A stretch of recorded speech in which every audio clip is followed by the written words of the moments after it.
السلام علیکم دوستو، میں آج آپ کو بتاؤں گا ٹیکسلا کے بارے میں۔ ٹیکسلا ایک بہت ہی مشہور جگہ ہے اور آج کل جو ہے ہمارے پاکستان میں یہاں پہ ٹیکسلا واہ کینٹ میں ایک بہت بڑی انڈسٹری بھی ہے۔ تو ٹیکسلا کی جو ہے میں آپ کو تاریخ بتاؤں گا، جو صدیوں سے یہ روایت چلی آ رہی ہے اور جو تاریخ چلی آ رہی ہے اس کے بارے میں بتاؤں گا آپ کو۔ ٹیکسلا جو ہے وہ اسلام آباد سے شمال مغرب میں 33 کلومیٹر دور واقع ہے۔ یہ ایک خوبصورت وادی شمال مشرق کی جانب سے مری سے اور مشرق سے مارگلا اور شمال مغرب کی طرف پہاڑیوں میں گھری ہوئی ہے۔ شمالاً جنوباً 5 میل اور شرقاً غرباً جو ہے یہ 17 میل پر محیط ہے۔ یہاں سے 2 دریا گزرتے تھے جو اس کے شاداب ہونے کا ضامن تھے۔ اس کا جغرافیائی مقام اس کی اہمیت میں مزید اضافہ کرتا ہے۔ یہ 3 اہم تجارتی راستوں کا مقام اتصال تھا، جن میں ایک راستہ بر صغیر اور پاک و ہند، دوسرا وسطی ایشیا اور تیسرا غربی ایشیا کو جاتا تھا۔ اس شہر کا ذکر ہندو مت، جین مت اور بدھ مت کی مذہبی کتابوں میں بھی موجود ہے۔ اس کی دستیاب تاریخ حضرت عیسیٰ علیہ السلام سے 600 سال قبل سے شروع ہوتی ہے۔ یہ شہر ایرانی شہنشاہیت کے زیر نگین تھا۔ ان سے قبل یہاں تیکشا قبیلہ حکمران تھا۔ ٹیکسلا سنسکرت لفظ تیکشا اور سیلا کا یونانی مخفف ہے، جس کا مطلب سانپو والی پہاڑی ہے، اور ہندو کا عقیدہ تھا کہ تیکشا سانپو کی اس نسل سے تعلق رکھتے تھے جو اپنی مرضی سے انسانی شکل اختیار کر لیتے تھے۔ مہابھارت میں ذکر ہے کہ آریہ مہاراجا جنم جایا نے جنگ میں شکست دے کر تیکشا قبیلے کا قتل عام کیا اور اس فتح کے بعد یہاں ناگ کی قربانی دی۔ 6 صدی عیسوی میں ٹیکسلا اپنی قدیم جامعہ کندھارا کی وجہ سے علم و فضل کا مرکز مانا جاتا تھا۔ جوتی پال، جودیکا، کوتلیا، چانیکا جیسی ممتاز شخصیات انہی درسگاہوں سے فارغ التحصیل تھیں۔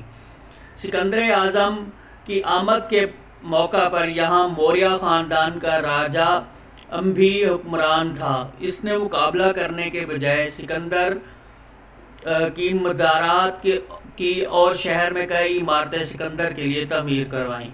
4 سال بعد چندرگیت موریہ نے یونانی افواج کو دریائے اٹک کے پار بھگا دیا اور ٹیکسلا اور پنجاب اور دیگر ریاستوں کو بھی اپنی سلطنت میں شامل کر لیا۔ تاہم اشوک اعظم کی وفات کے بعد موریہ سلطنت بکھر گئی اور 190 ء کے قریب باختریوں نے وادی کابل، پنجاب اور سندھ کے علاقے فتح کر کے ٹیکسلا کو اپنا دارالحکومت بنا لیا۔ کچھ عرصہ بعد باختریوں نے اس شہر کو چھوڑ کر شمال مشرق میں نمرا نالا کے بالمقابل ایک نئے شہر کی بنیاد رکھی جسے سرکپ کہتے ہیں، وہ جو 2 صدی بعد از مسیح تک کشان، پہلوی، شاکا یکے بعد دیگرے باختریوں کے زیر اثر رہا، اور سانپوں اور ساسانیوں سلطنت کشان کے دوسرے بادشاہ ویم کیڈ فائسس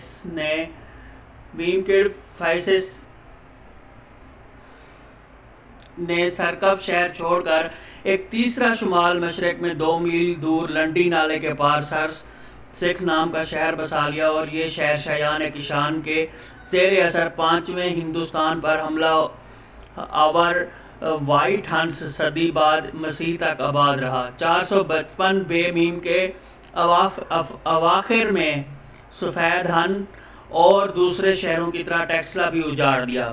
اس کے بعد ٹیکسلا کی شان کبھی لوٹ کر نہ آئی۔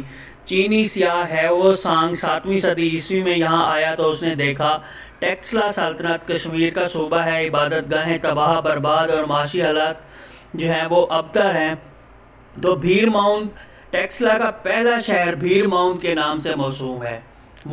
یہ وہی شہر ہے جہاں اشوک نے حکومت کی، یا یہ وہی دور ہے جس میں تعمیراتی شاہکار تخلیق ہوئے۔ اس دور میں دنیا بھر اس معیار کا کام کہیں نہیں پایا جاتا تھا۔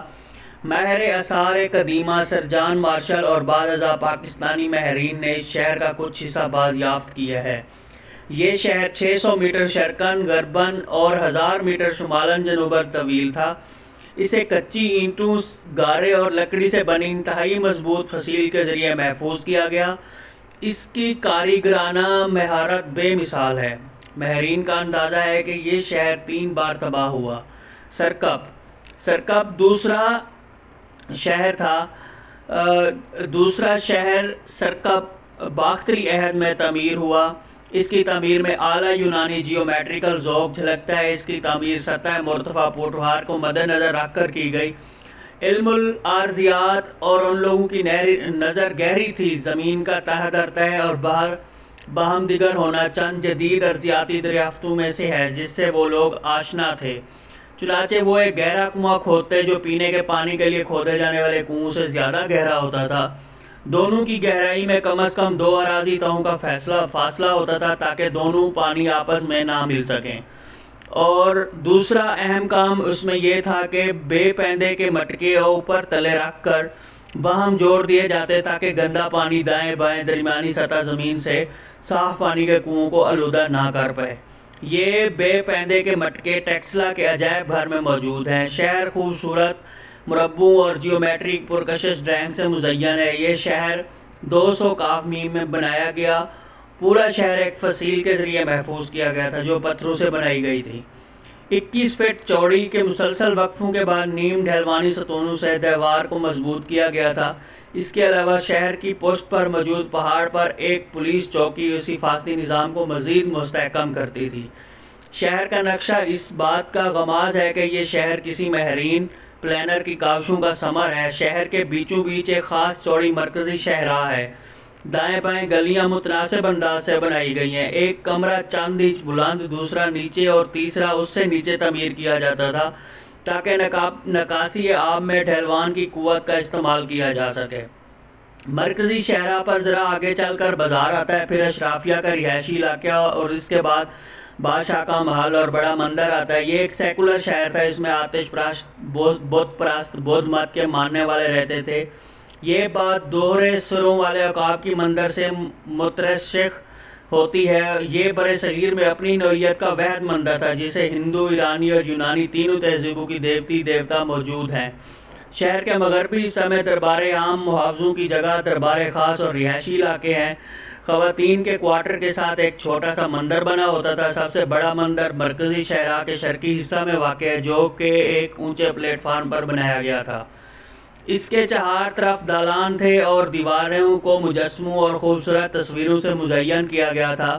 شہر کی آسودہ حالی کا اندازہ یہاں سے برآمد ہوئے سونے اور چاندی کے زیورات کی کثرت سے ہوتا ہے۔ ان زیورات پر بنائے گئے نقش و نگار لوگوں کے ذوق کی عکاسی کرتے ہیں۔ اس شہر گم گشتہ کی تلاش میں زیادہ تر جس حصہ میں کھدائی ہوئی وہ ہتھیار کی پہاڑی کے شمال میں ہے۔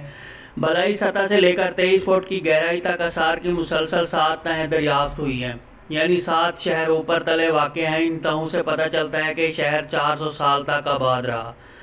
سرسک تیسرا شہر سرسک ہے۔ سرکب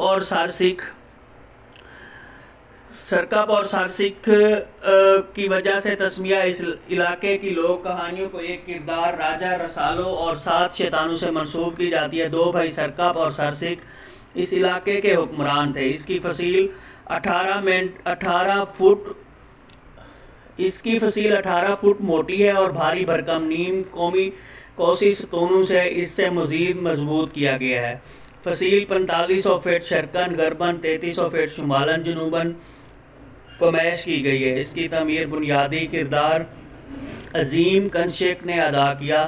شہر قریباً مستطیل شکل میں تعمیر کیا گیا۔ شہر کی پیمائش قریباً 1500 سے 1100 گز ہے۔ فصیل خوبصورت ڈائپر شکل میں ہے۔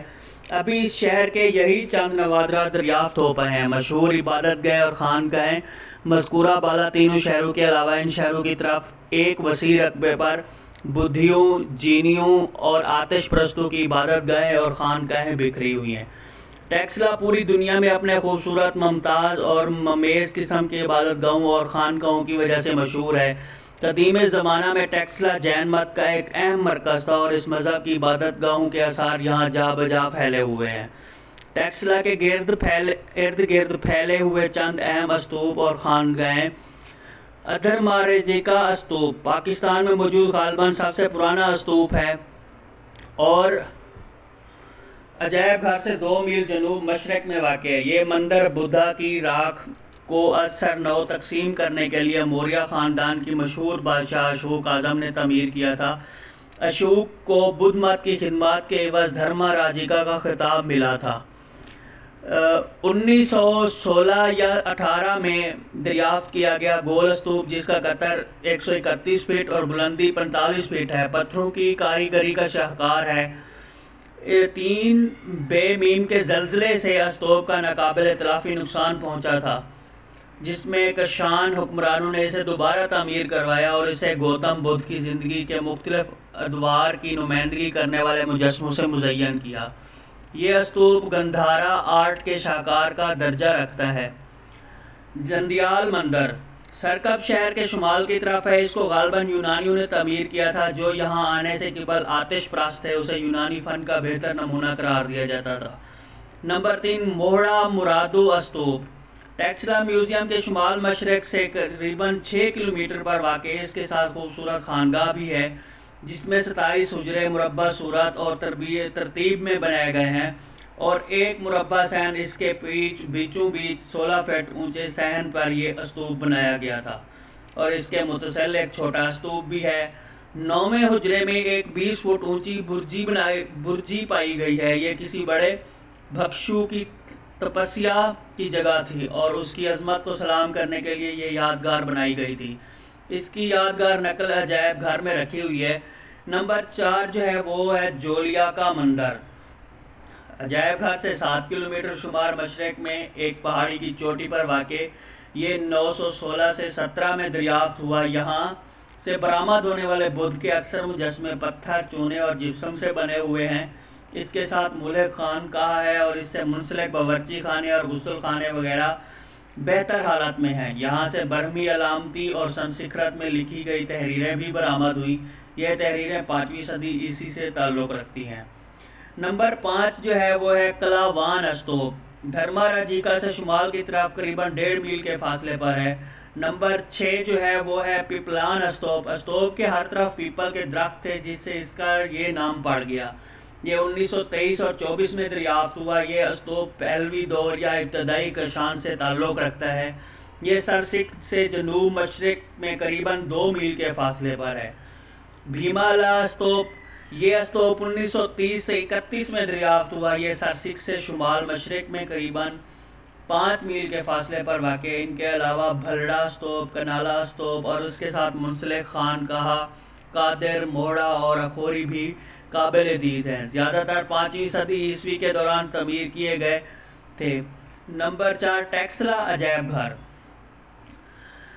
اس میں ٹیکسلا عجائب گھر جو ہے، ٹیکسلا کے کھنڈرات کی دریافت کے بعد 1918 میں عجائب گھر کا سنگ بنیاد لارڈ ویسرائے 1911 میں اور گورنر جنرل کلیمسس فورڈ نے رکھا۔ آرکیٹیکٹ لی ایم سلیوان نے اس کو ڈیزائن کیا، جو muse school of art Lahore سے فارغ التحصیل تھے۔ افتتاح سر محمد حبیب اللہ نے 5 اپریل 1928 کو کیا۔ عجائب گھر کی تزئین و آرائش اور اشیاء قدیمہ کو ترتیب 9/2003 میں کی گئی۔ تمام اشیاء کو تدریج و تسہیل کے بین الاقوامی انداز سے پیش کیا گیا۔ اس کے علاوہ عجائب گھر کے ساتھ ملحقہ باغات کو اثر نو سنوارا اور سجایا گیا ہے۔